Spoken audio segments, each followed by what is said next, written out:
bentuk apa gitu. Dan memang orang-orang dulu barangkali dan orang-orang sekarang yang bisa pada kuliah di itu ya, kuliah di tiba-tiba dapat beasiswa di Harvard atau di apa gitu, ya karena bisa membaca literasi dalam bentuk bahasa Inggris itu ya. Jadi ya itu harus jujur aja, nggak mungkin lah kalau nggak.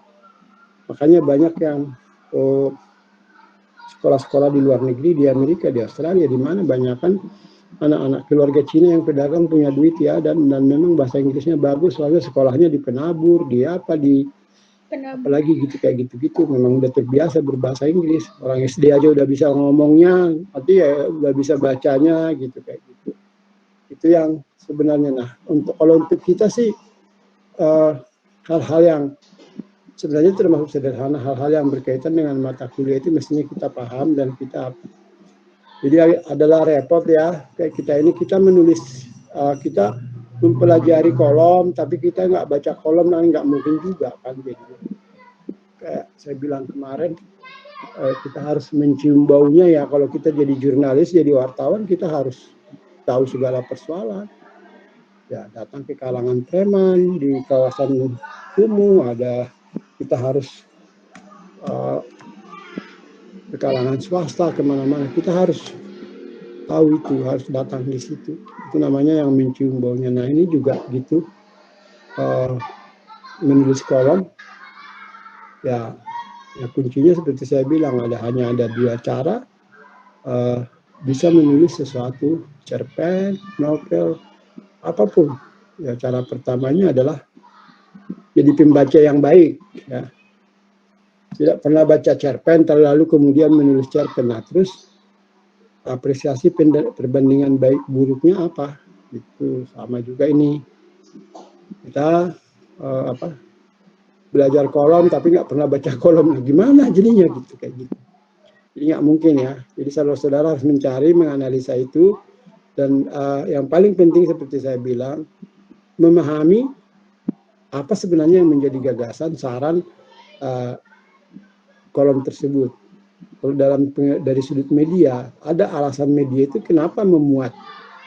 Kalau tidak ada nilainya, kalau tidak ada sesuatu yang bagus, sesuatu yang berguna bagi pembaca, tidak akan dimuat tentunya. Nah itu yang harus ditangkap oleh saudara-saudara, harus bisa melihat manfaatnya, apa yang bermanfaat di sana, analisanya itu apa, kebagusannya gitu. Saya kira itu garis besarnya, kelengkapannya sudah ada di materi itu sebenarnya. Sudah di materi, saya hanya menjelaskan garis besarnya barangkali tidak ini ya, intinya adalah saudara harus membaca kolom, harus mencari kolom, lalu membuat analisa, itu langkah pertama. Dan saran itu kan sebenarnya untuk seharusnya harus seperti itu. Nah, diantara itu dari materi itu dan penjelasan saya, barangkali ada yang mau ditanya, ada yang masih tidak mengerti atau kurang tahu gitu. Pak, Sri mau nanya. Ya.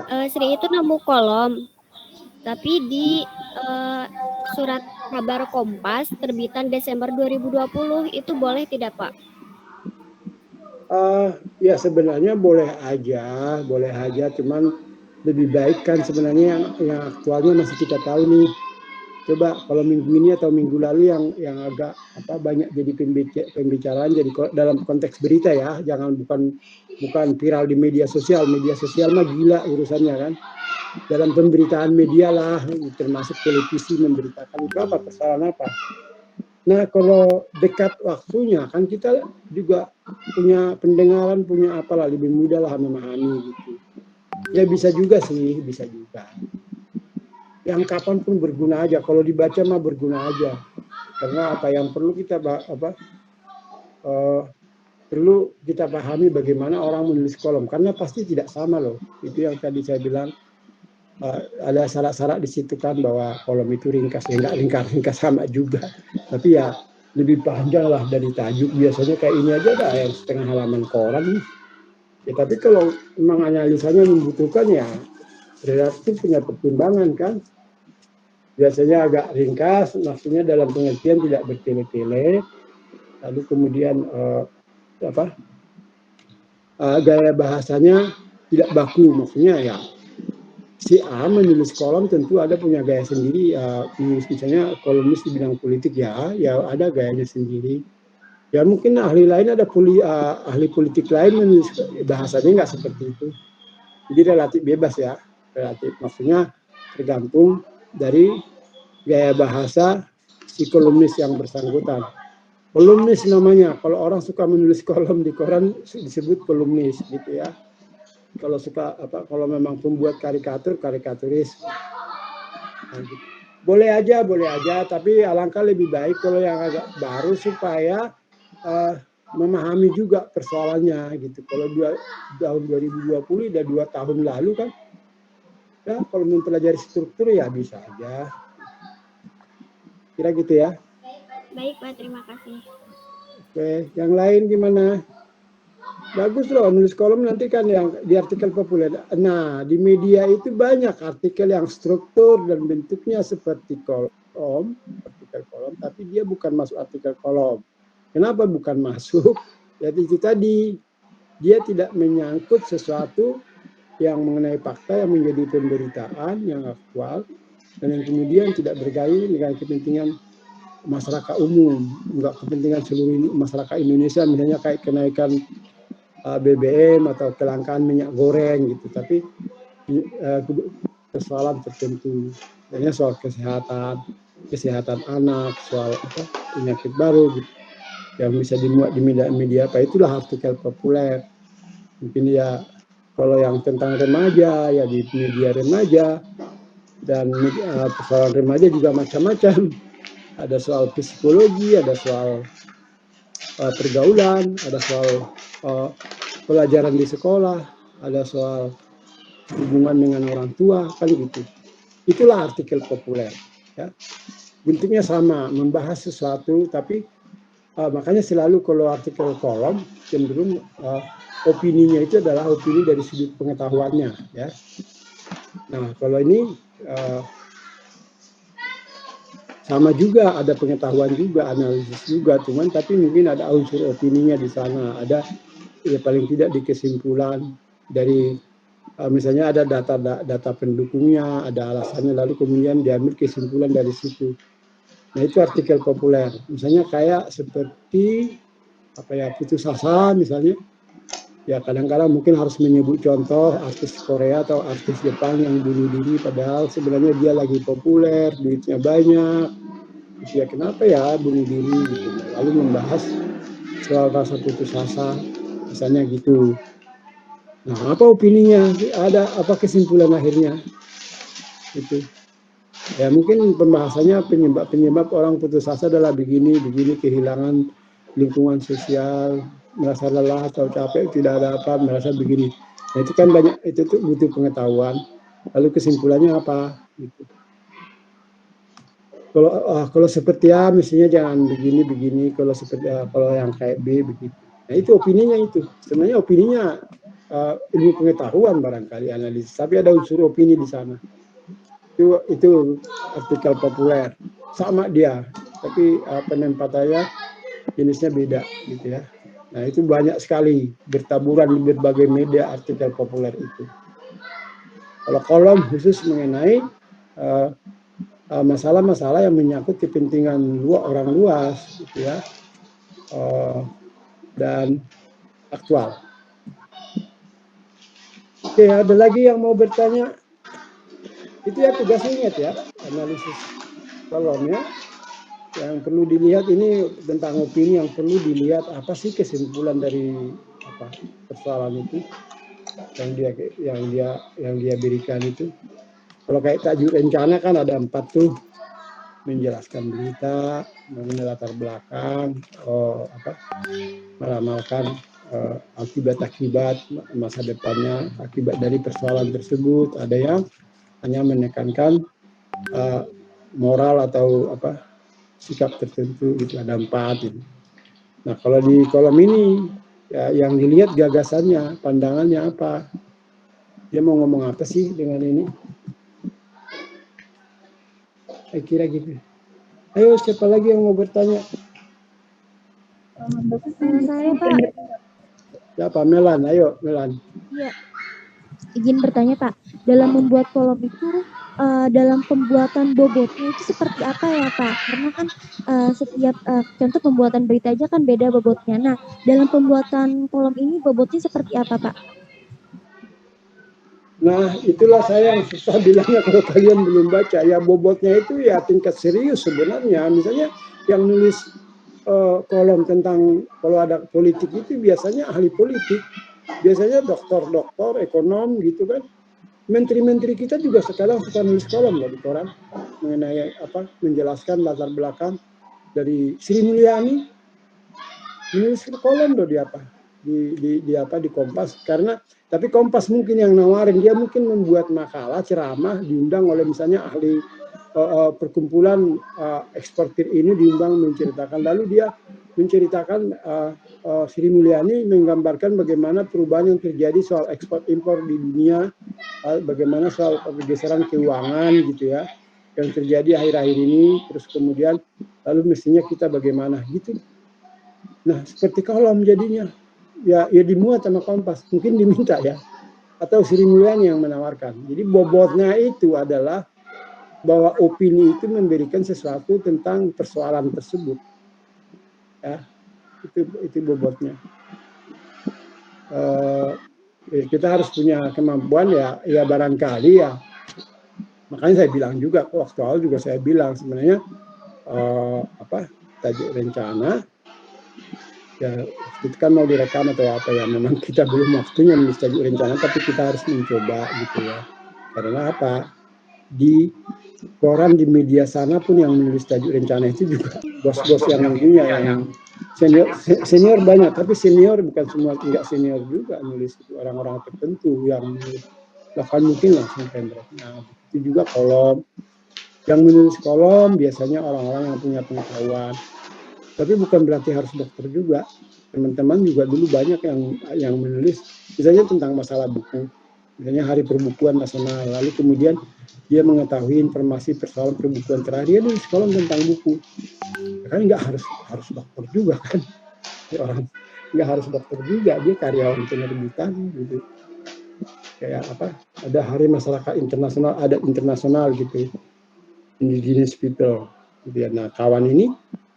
ya mengikuti itu nggak dokter juga dia tapi dia udah memahami apa persoalan masyarakat adat di dunia apa persoalan masyarakat di Indonesia dia menulis dimuat di Kompas bobotnya di situ penguasaan pada suatu masalah dengan ya mungkin dari sudut pandang tertentu tidak harus seluruh persoalan dia kuasai tapi ada sudut pandang tertentu ada gagasan itu tadi ada gagasan yang pengen dia sampaikan ya paling tidak dari sudut pandang tertentu dalam persoalan itu ya ukuran bobotnya ya sebenarnya kalau saudara-saudara membaca kolom baru bisa lebih menemukan sih sebenarnya maka saya bilang ya haruslah nggak bisa juga lah kita mempelajari kolom saudara-saudara tidak membaca kolom atau hanya membaca kolom satu gitu padahal setiap hari kolom itu ada itu di berbagai media kalau kayak di sampai sekarang kalau kayak di Amerika orang menunggu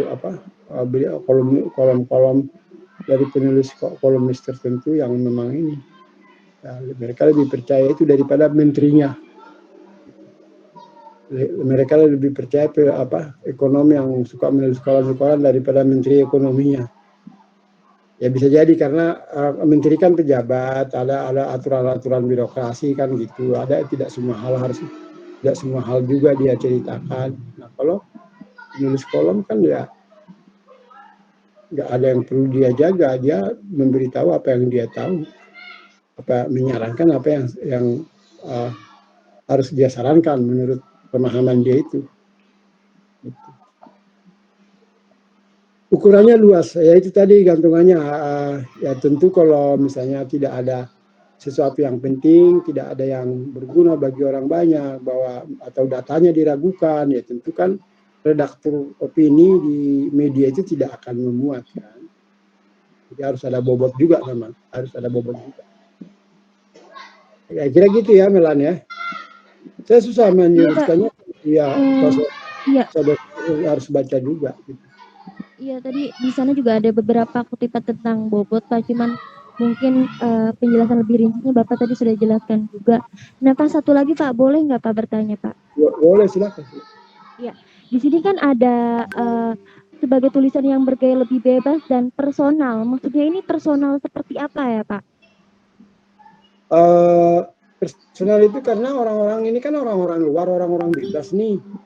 Kalau dulu kayak misalnya kalau dulu penulis, kalau mungkin saudara masih apa, Andi Malarangeng itu ya, Rizal Malarangeng, dokter politik, dia pengamat politik, dia suka menulis kolom.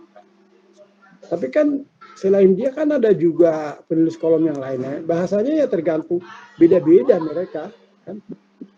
Ya ada orang ya kayak gini lah.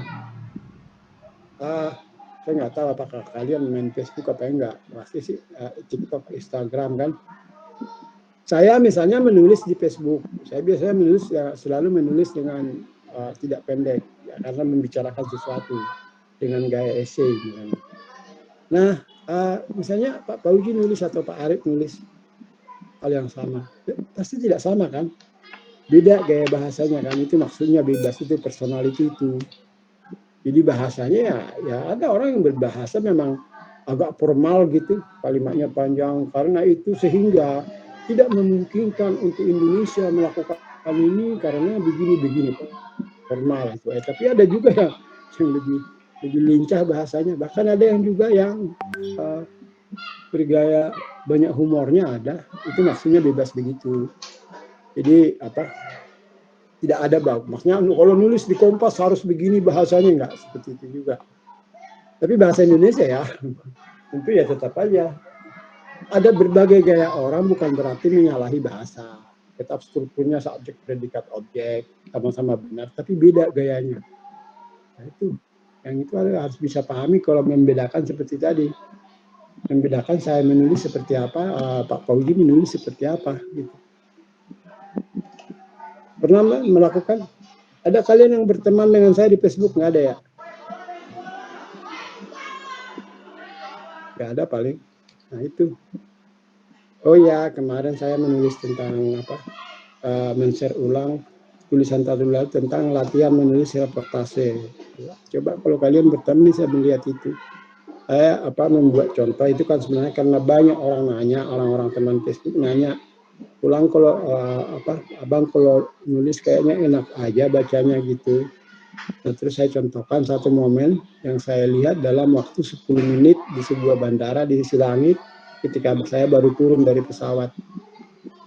Saya menceritakan apa yang saya lihat dan saya dengar, itu hanya 3 contoh itu reportase. Nah, itu yang saya bilang ya, gaya saya menulis seperti itulah gaya bahasa ya. Jadi tiap orang punya gaya bahasa agak lebih bebas. Tadi siapa lagi tadi? Apalagi dari pertanyaannya tadi? Itu ya Melan ya, soal gaya ya, lebih bebas personal itu ya. Maksudnya ya beda-beda orang nulis kolom ya, ada ekonom, ada dokter kadang-kadang kan. Kemarin ya waktu ribut-ribut dokter Terawan dokter Terawan dipecat dari ID misalnya gitu, ada yang memecat. Kita membutuhkan siapa penulisnya untuk itu? Ya para dokter lah, para dokter, tapi bukan soal kesehatan itu mah, soal organisasi, soal politik itu mah. Ya. Tidak ada yang mau ya, Pak. gitu. Terima kasih Pak atas jawabannya Pak. Sama-sama. Masih ada yang lain? Ayolah yang pengen tahu gitu, jadi ditanyain.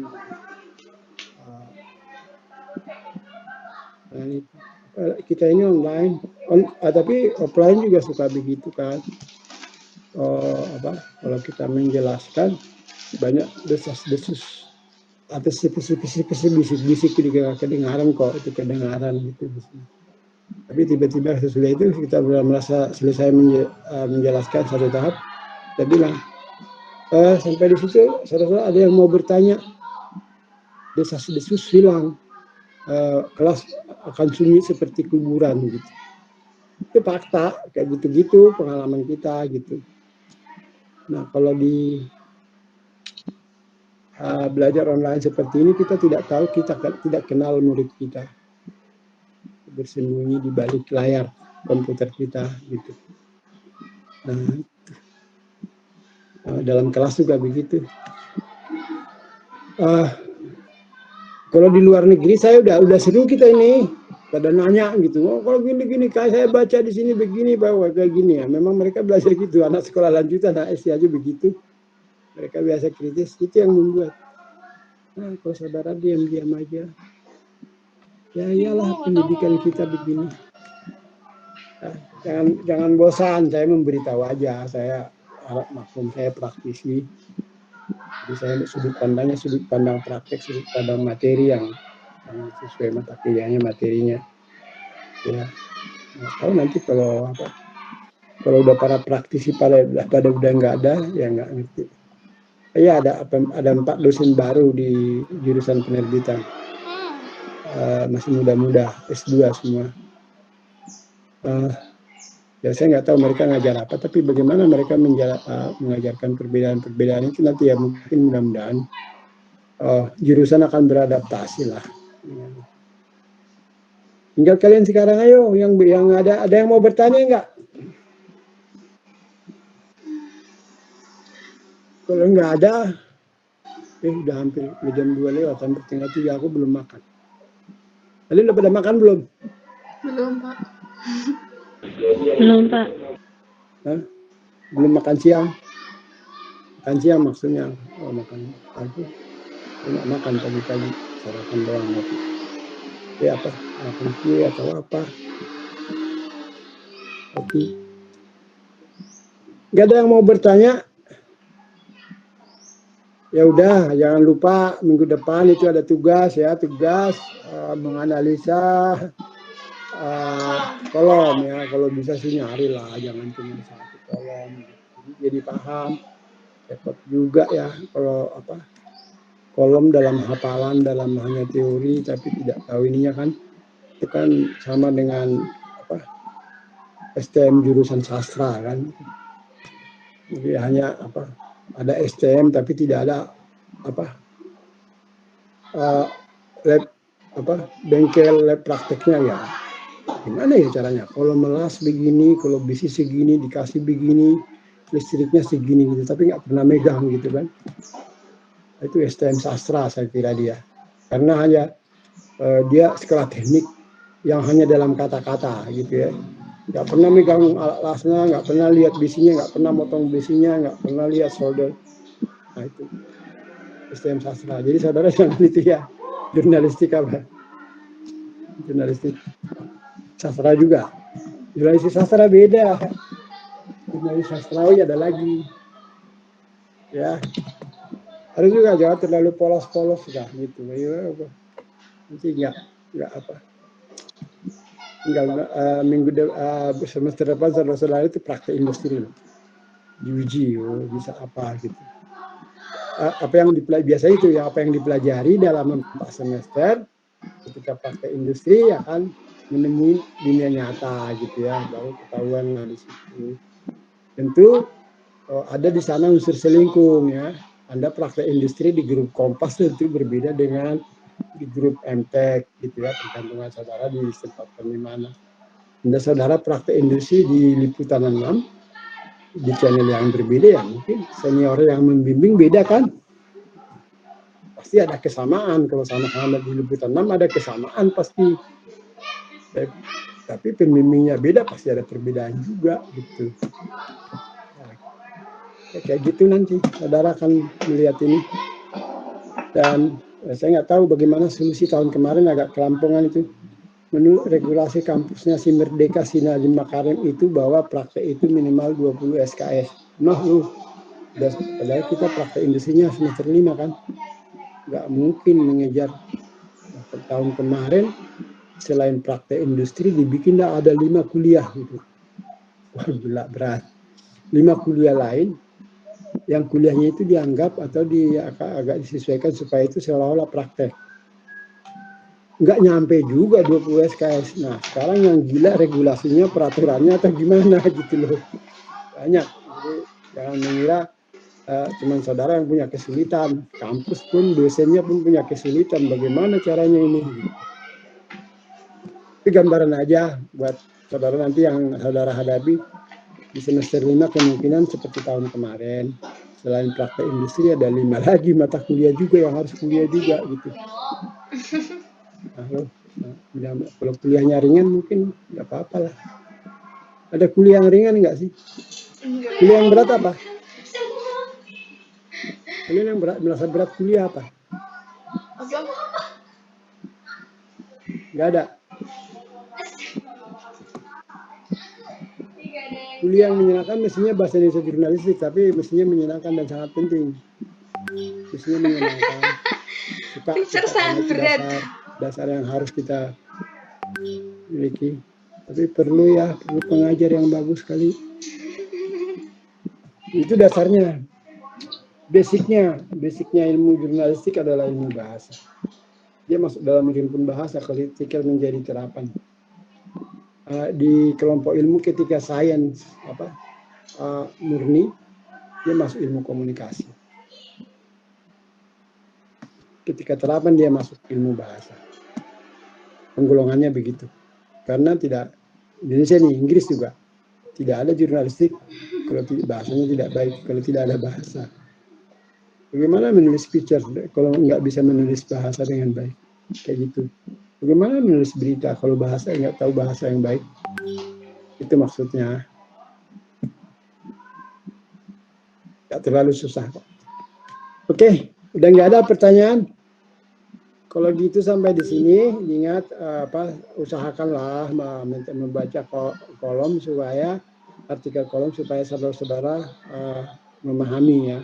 Juga kewajiban, keperluan, kebutuhan saudara memahami kolom itu bagian dari ilmu jurnalistik sebagai mahasiswa jurnalistik yang harus saudara punya. Jadi jangan dilihat sebagai kepentingan orang atau karena disuruh-suruh dipaksa dosen itu enggak, tapi memang saudara perlu membutuhkan itu. Lihat aja begitu. Saya kira itu. Jadi di